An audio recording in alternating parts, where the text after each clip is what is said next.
gawas ka, inani ka dindot ang ilahang kuan o naka-fence. Aside nga nag-fence sila di sa loob, nag-fence pa sila sa gawas. Inana ang ilahang fence, ilahang bakod. This is the bakod of the palace. Sa palace ni Marigipuyan sa king sa unang panahon. Diba? Makita man niyo sa kuan guys sa mga Korean drama. Kani ay napangukab din ha, basi magkuwas ang Pandora. Ang Pandora. So, kung matimpong summer guys, bugnaw ang salog. So, dili sila nunid sila kayo mag o aircon kay bugnaw ang salog nila o kana bugnaw na siya. Pero kung magtimpong winter, naikon ani niya gitawag og undol. Kumbaga mag-heater sila, magpainit, ilahang painitan ang salog.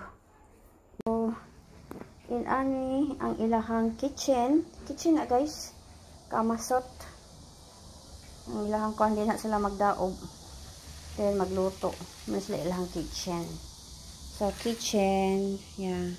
Joseon City pa daw yan guys. Ang sabi ng asawa ko ay Joseon City. It means a very long time ago, Asian time. No more high-tech ang kahoy oh. Kasi ang kahoy nila napaka tawag ito, durable may tawag dyan. Ayan naman dito. So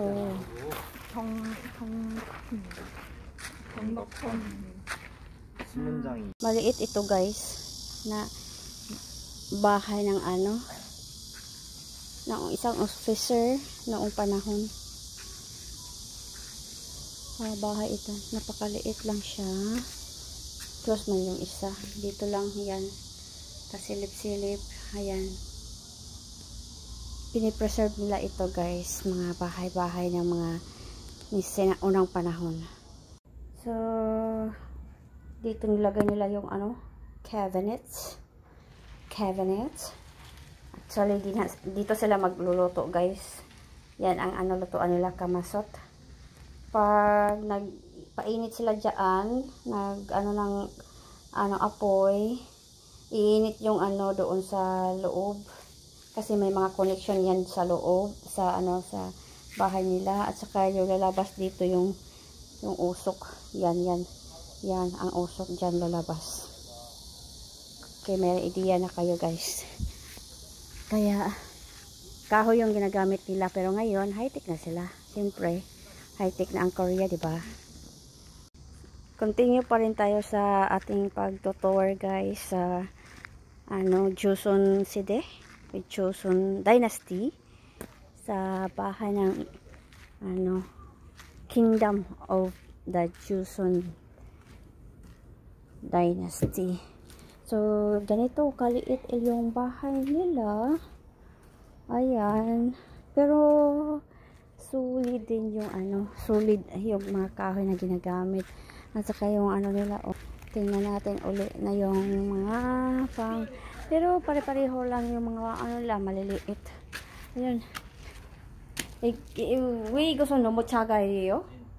집 방? Maliliit yung pang nila, yung room nila guys. Napakaliit. Parang size lang ng isang tao. So dito guys, yung mayroong hayop or yung kabayo dito nila nilagay at saka dito pinapakain. Ayan, dito nila pinapakain yung hayop nila. Yan pagkainan ng hayop. So mayroon ng kabayo ang ng babae, lalagyan ng mga niya kagamitan. Napakaliit na yung kwarto. So dito guys, either yung wang or pwede rin yung bride. Dito sila nag-uupo. Tapos kinakarga ng mga tauhan nila. And guys, sabi ng asawa ko, ang pinaupo dyan at saka binabuhat ng tao or yung mga sakop niya ay isang hari. Yun ang hari ang pinaupo dyan. Yun ang kabinet din nila.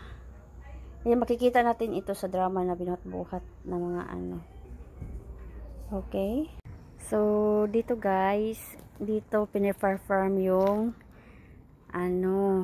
chesa or yung rituals ng pag nagre-rituals sila dito ginaganap yan, tsaan sila, yan ang nila pag nagre-ritual sila, especially pag diba pag nakakita ninyo sa drama, Korean drama, mayroong rituals ng mga Korean noon dito sila nag-perform.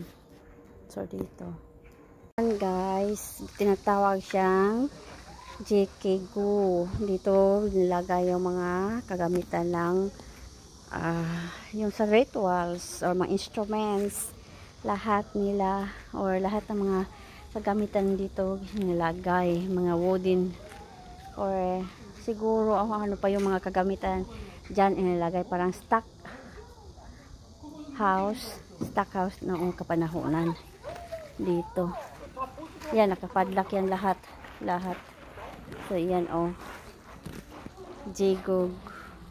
Jigigu. Okay, dito sila nagkukuha ng tubig nila, pero nakatakip na, hindi na pwedeng yan kasi noon kapanahunan yan sinisemento at saka nilagyan ng matinding cover, mabigat na cover, parang walang mahulog. Ayan, lumaki na din yung kahoy at saka ng tukod. So yan ang kinukuhaan nila ng tubig noong kapanahon.